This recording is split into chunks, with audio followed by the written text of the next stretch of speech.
Okay, this video is going to be all of my matches from the Elite Four Challenge at the Blueberry Academy. This is from the Scarlet and Violet DLC, the Indigo disc. These matches were genuinely fun, and the reason why they were fun is because I was able to do this and go against an actual challenge. Yes, I was actually challenged in these matches, and I enjoyed it thoroughly. I went in with each match not fully knowing what to expect because I didn't like look to see what the team was so I'd know everything they were going to do because that would be boring. That wouldn't be much of a challenge. Two of these matches I barely won. By like the skin of my teeth, I barely won two of these matches. And that's also because I didn't bring in like the best team sometimes, but I wanted to challenge myself.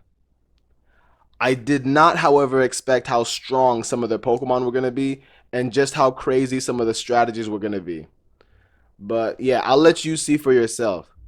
It's gonna be in order of how I faced him. So the first one I went against Crispin, the fire guy or girl. I'm not actually fully sure what their gender is. I assume it's a boy, but maybe they're gender neutral. I don't know. It doesn't even matter at this point. I would not be surprised if the Crispin character is gender neutral.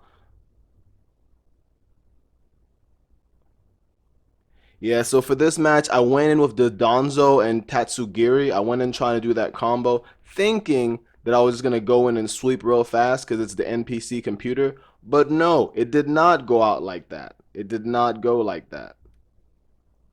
Because I thought since he's the fire guy, he wasn't going to have that much of a counter on his team. But a lot of the people who I faced, a lot of these NPCs, they had really good counters. Even though they were this type or that type, they had good counters. Well, not all of them. One of them was trash. You'll see in the video. One of these NPCs was absolute trash, hot garbage, pure doo doo. But it was not Crispin. Crispin did a good job going up against me.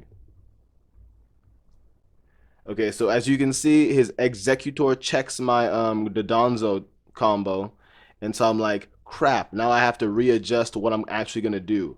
So I bring in Flamigo, which I can't use it to its full potential because my whole Dodonzo Flamigo strategy is out the window. So I have to still try to win this, even though my main strategy is already gone.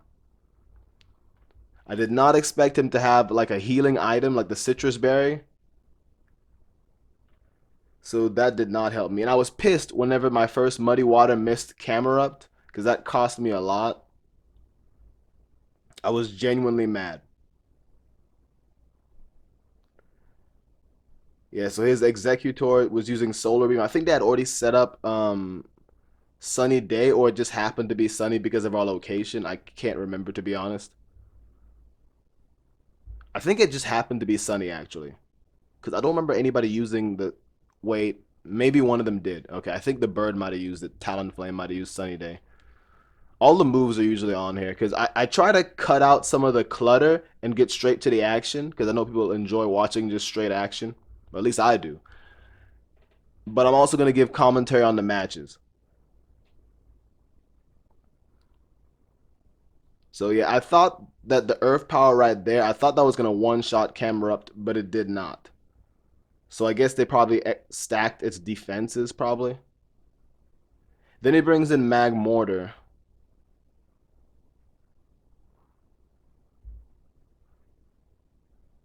which I wasn't knowing what to expect. And I will also say this. A lot of times during these matches, no matter who I was facing, some of my Pokemon got burnt, and that was really annoying. That was extremely annoying. Because even if they weren't the Fire Elite Four person, they still had Pokemon on their team for burning you, which is smart, but did not expect it, and it was annoying. So Flamigo gets taken out, and I bring in Slowking. And I did not expect him to have Blaziken on his team. As soon as I seen him bring out Blaziken, I was like, this is gonna be a problem. This is gonna be an actual problem. I'm not fully sure why, because in the back of my head, I knew Blaziken had this new hidden ability, and I was like, okay, this is gonna be a problem, but I can't fully remember why. Then later on, when I see the hidden ability, I was like, that's why. That's why that's a problem.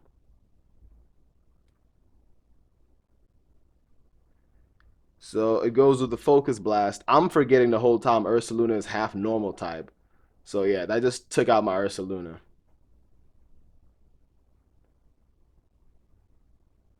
This match right here was like my wake up call to take all of the future matches somewhat more seriously.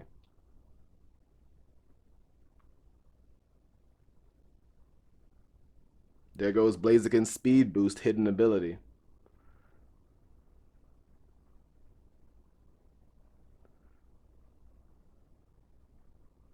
Yeah, I did not expect fighting attacks, but I was glad I had the ability sturdy because that Ivy Cudgel counter came in clutch, super clutch, super clutch. Otherwise, Blaziken was probably gonna steamroll the rest of my team.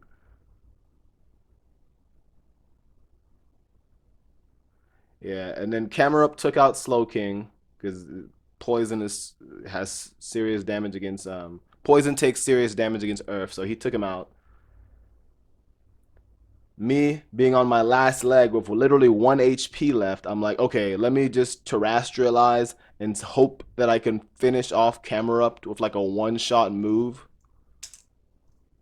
Luckily for me, that's exactly what happened.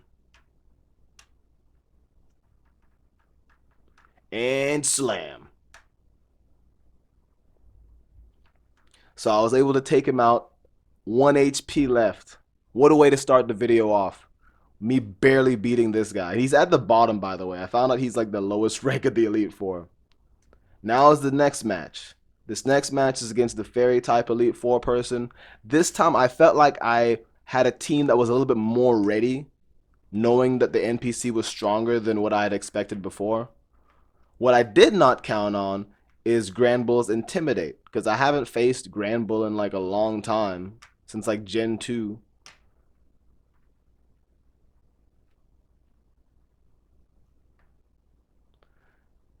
Yeah, and I had one of my favorites, one of my favorite Paradox Pokemon was with me.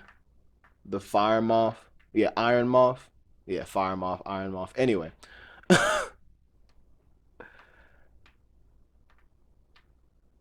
All of the NPCs, they had at least like one Pokemon on their team where they would utilize the Focus Sash, and that Focus Sash would help them out so much. I could have done it too on my team, but I was like, I don't want to have to keep buying Focus Sashes because I'm broke in this game, so I was not about to do that. In fact, for the first two matches, I don't think I used any held items, except for maybe like the Black Sludge on Tatsugiri, and that was like to knock him out. That was like part of my strategy because I wanted Tatsugiri to knock out so I could bring in Flamigo, and Flamigo could get all those stat boosts from its ability Co-Star. But he wasn't even in this match, so I think none of these have held items that I brought with me this time. Did I just use Liquidation on Whimsicott? I'm not fully sure why I did that. Okay, so now they got Primarina and Slowbro. So I'm reusing, yeah, I used Trailblaze on Primarina because I was trying to like gain some momentum to where I could just like mow down the rest of their team. But that did not work. I thought the Ice Spin was gonna like finish off Primarina, but that did not work, and that took out a huge chunk of my health because I was not expecting them to have a held item to boost their Hyper Voice, whatever move that was.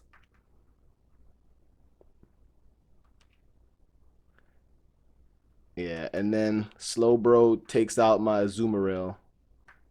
Yeah, I was not expecting her to have a poison type on her team. That is what I was not expecting.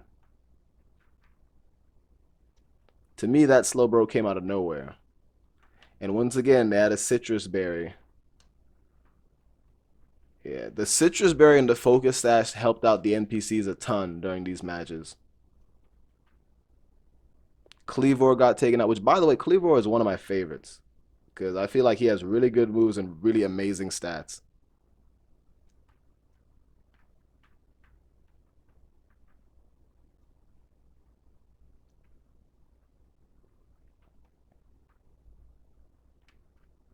So then I send out Gardevoir. Mind you, I was not expecting her to have any poison types on her team. I thought she was gonna go with like a steel or something else to like balance out her team, or have like a counter of something else. But I was not expecting poison. So I was like, okay, let me try to Thunder Wave this Slowbro to stop it from attacking sometimes. You know, the whole like neutralize the threat. So I was trying to neutralize the Slowbro because that was the biggest threat on the field at the time. But still got me with its poison attack. And then that poisoned my Gardevoir. Think it tried to yeah, I think it tried to use its ability on the Slowbro, but Slowbro's already poisoned, so that's not gonna do anything.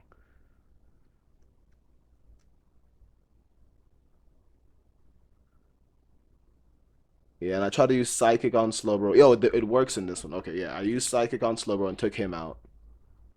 I'm sorry, I can't remember all of the details. I'm watching it again just to see how the matches went.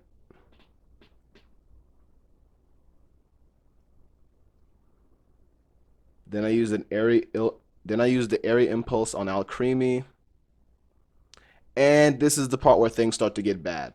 This is right here. I do remember this part. They sent out Excadrill, and I'm thinking like, oh yeah, Excadrill, that's not going to be too much of a problem until they terrestrialize it into a fairy type, and I'm just like, crap. I was not counting on that. I should have, I guess, expected whatever came was going to be terrestrialized to fairy, but I did not expect it to be Excadrill. And so it takes out my Slow King super easily. I try to Thunder Wave it, and my Thunder Wave that has 100% accuracy fails. It doesn't hit, which I hate when that happens. It's the most annoying thing in the world. 100% accuracy and it misses or fails. This is the stupidest thing ever. Because he's not even Earth type anymore. I guess I was counting on him to switch or something. He's not even Earth type anymore. And I use Thunder Wave. So I end up sending out Corviknight, hoping for the best. The problem here, I should have actually had leftovers. If I had leftovers, I would have put up a much better fight. I ended up having to use a hyper potion. Somewhere during the course of this like back and forth, I had to use a hyper potion. And I only did it. The only reason I did it because I was like, you know what, screw this. If I had my leftovers, I would not have had my health that low and I still would have won anyway. So I used that hyper potion. One time. I used it one time. But at least I was honest. Yeah, so he keeps working me down with the rock tomb, lowering my speed, and he's doing damage on me. And what I was not counting on is Alcremie to decorate Excadrill and make it stronger. I was getting more pissed off every time it did that.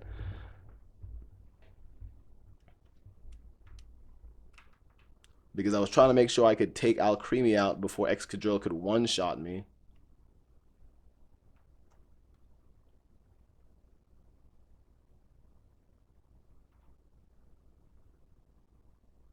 That fairy attack was supposed to be like a big deal attack, but it wasn't because luckily for me I had Corviknight, one of my tankiest Pokemon.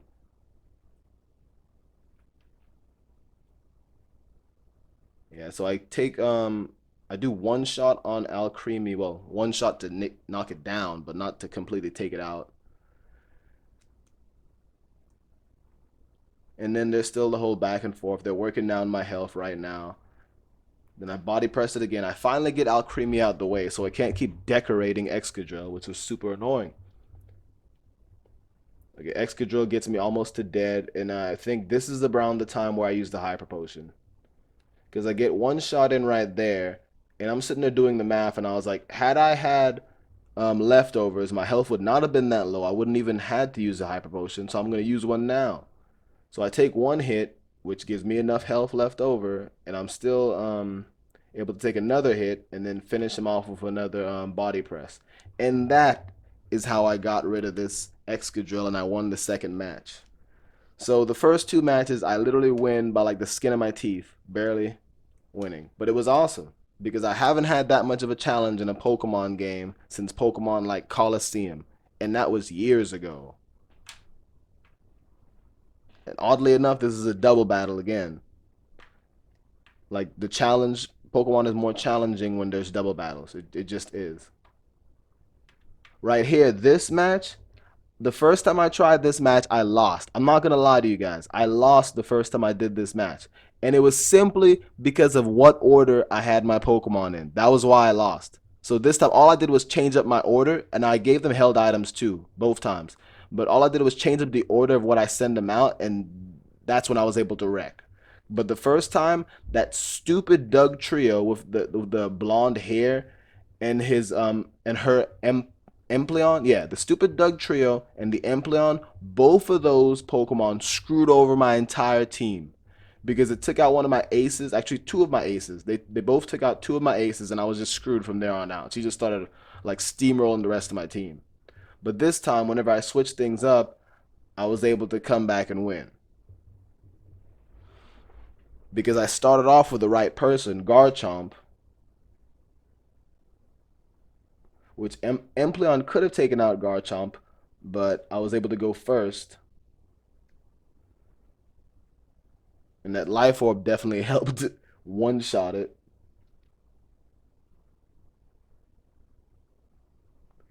Yeah, so since I was able to go again a second time, I was able to know what she was gonna do with that Skarmory. She was gonna try to use like Whirlwind the whole time.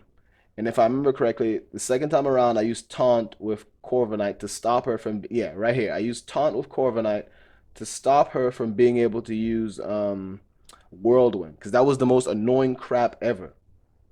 She kept on Whirlwinding my team and moving people around, and I was like, okay, you're messing me up too much with this stupid Whirlwind. So I was like, if I have to face her again, I'm making sure I shut that down immediately.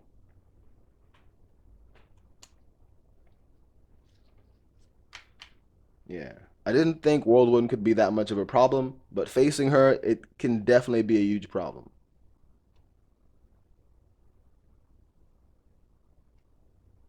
Yeah, Garchomp did a really good job in this match. No matter it knocked out here, Garchomp still did a really good job in this match because it helped take out her like two aces or whatever you want to call it. The two ones that gave me the biggest trouble, Garchomp did its job.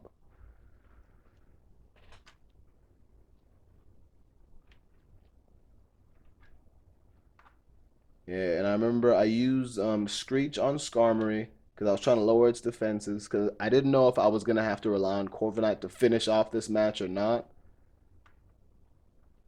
because you just never know with these things. She uses Protect with her Reuniclus. I'm not gonna say that name because I'm not even sure how to say it right, and I hate butchering their names. Okay, I was able to take out Skarmory with Skeledirge. This actually worked in my favor because every time I took somebody out or I did some damage with Skeledirge, he had that move Torch Song where he keeps on gaining that special attack boost, and that was very helpful in this scenario. Next up, she sent out Scizor, and I'm pretty sure I one-shot Scizor. Skeledirge uses Torch Song, and it's a one-shot. She even had an item to do less damage from super effective attacks, but I was still able to one-shot her. Yeah, the Oka Berry.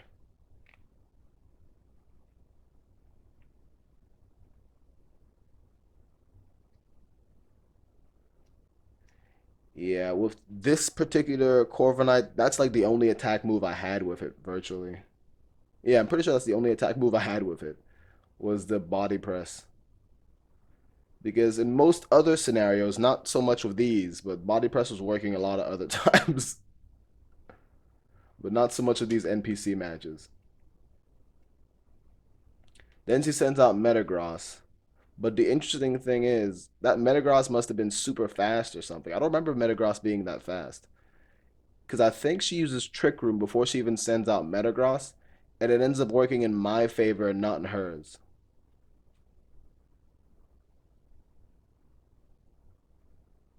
Yeah, I forgot Metagross had Clear Body, so when I used Screech, that was just like a waste of a turn.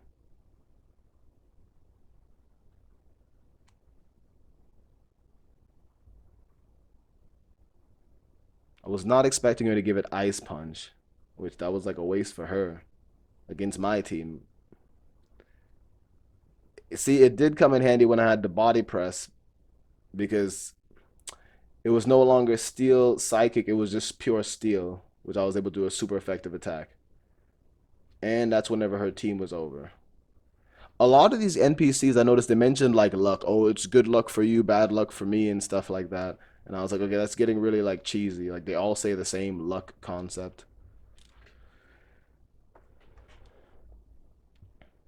It was reminding me about like when people just repeat whatever slogans politicians say and then they think they're smart. That's super annoying. If you're a person who does that, please, for the love of God, stop doing that.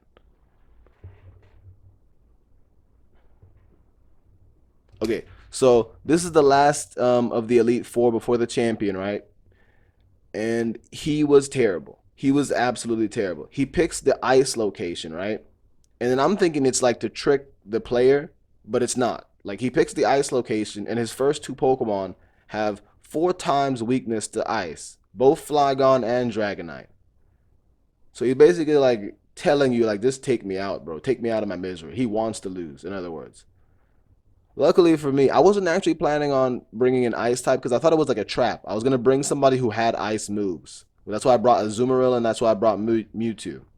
So I bring Mewtwo in and I'm not expecting to steamroll like I did. Because I'm able to take out his first two Pokemon super easily. Then he sends out Sceptile, which is also bad against ice. So I definitely feel like his match was supposed to be easy. Like it was designed to be easy. What was more challenging was the three matches. Well, actually, that wasn't even more challenging at all. Never mind. Scratch what I was about to say. Once again, he sends out Haxorus, which is also bad against ice. No mixture at all. I could have sworn he was going to send out. Wait, I think he sends out Duraldon at the end. Like at the very end. Like its finals. It's evolution. Duraldon's evolution. I don't remember what it's called. Okay, he used Focus Sash right there. That was actually smart. But I still end up taking out his Kingdra right here. Probably because it was a critical attack. I'm not fully sure. Either way, Charizard came in clutch during these Elite Four matches. Whatever match Charizard was actually in, it did its thing. It came in clutch.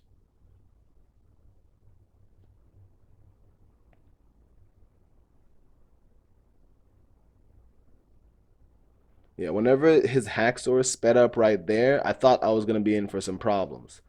But luckily enough, I don't think it was too much of a problem. I think I take it out right after this. I'm not sure. I'll just have to watch and find out.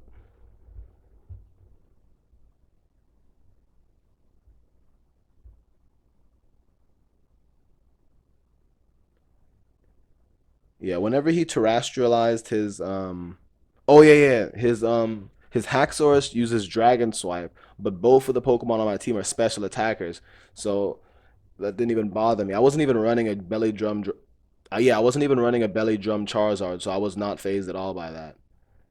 And then his Archilodon became Dragon terrestrialized, so that also helped worked in my favor.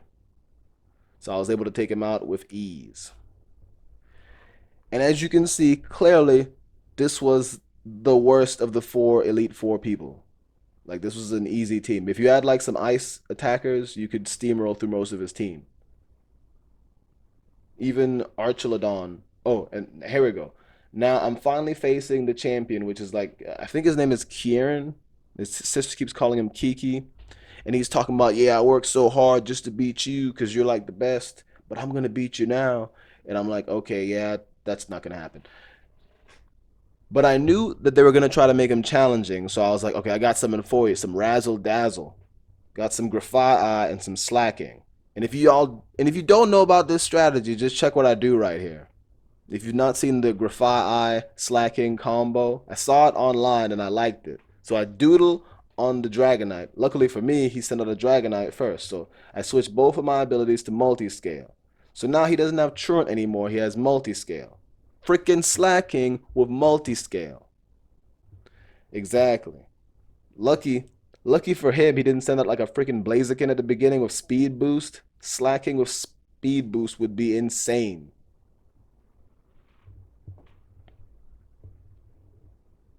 Or what was it? Oh my goodness. If he had sent out a Azumarill, slacking with huge power. Talk about just OP. Slacking with huge power would probably be one of the most OP things in Pokemon history. Yeah, Grafai does not last long at all in this match, but he did his job. The entire purpose of why I wanted him there is just to take off Truant from slacking. Because I knew once that was taken off, the rest of the match, slacking could do enough damage to hold its own. It actually did a lot better than I thought it was going to do. So then I send in Mewtwo, because I had to have Mewtwo on my team because I'm like, okay, I know this NPC is gonna be super freaking hard, so I was like, let me pick one of my best. Like Mewtwo and Charizard, those are like two of my best. I don't know if it's like Gen One bias or whatever the heck, but yeah, stats wise, I'm talking about stats wise and the move pool. Like they were some of my best.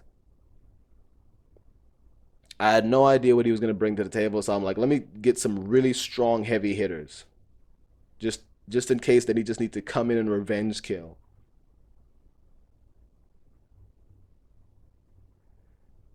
And if anyone's wondering, I did not know he was gonna use like the whole like rain dance thing, or drizzle with Politoed. Yeah, the ability drizzle. I did not know he was coming with Politoed and gonna do that.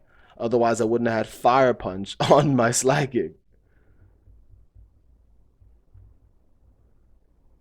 So he sends out Incineroar, and the whole time I'm forgetting that Incineroar is half yeah, it's half dark type and his like signature move Darkest Lariat.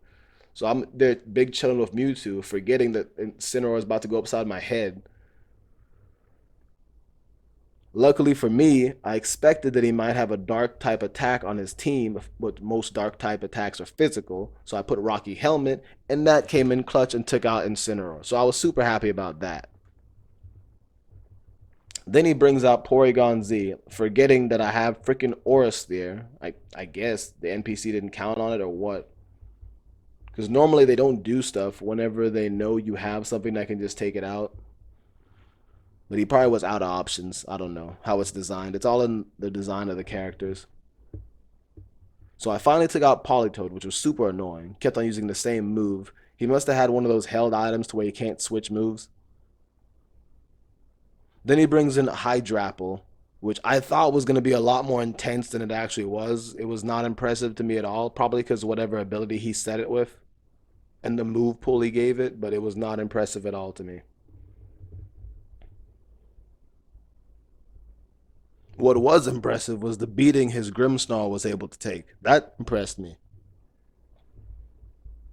Because I can't remember if he even put up a light screen or any type of reflect screen to take in physical attacks. But yeah, his Grimmsnarl was able to take some beatings.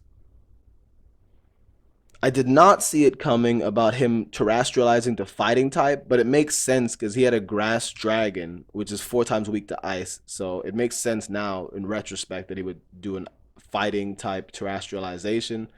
That way he could eat attacks that were ice.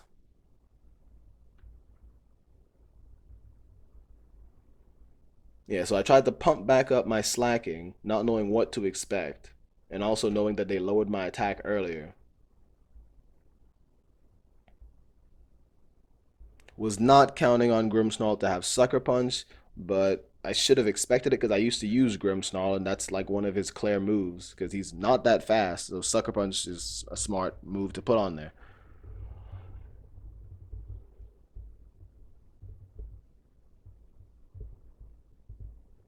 Okay, so Slacking is taking a beating, but he's surviving. I bring out Charizard, which, like I said before, when in doubt, Charizard and Mewtwo it out. Like that was like my idea. I was like, if things go bad, I know if I have Charizard and Mewtwo on my team, I can probably turn the match around.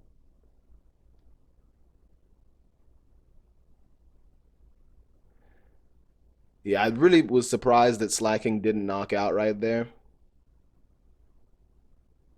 but I was able to take out his Hydrapple with Charizard, and I was happy because, like I said, Charizard and Mewtwo have been coming in clutch for me for like ever. I actually had two different Charizards that I use for like competitive style. This one, I probably should have three actually. I should have a belly drum one, but this one I chose. I can't remember why I chose this one. Yeah, I think I chose it because this one has Dragon Pulse. So I was like, okay, I'm gonna go with that just in case I need to use a Dragon Pulse in this match. Yeah, and then I was able to take out his Grimmsnarl because I guess he didn't do any investment in special defense. He was more like a physical defender, and that's how I was able to beat him. And I also thought it was really funny at the end when everybody's like, "Oh, he lost. Okay, well, let's just leave." That's how clout works, basically.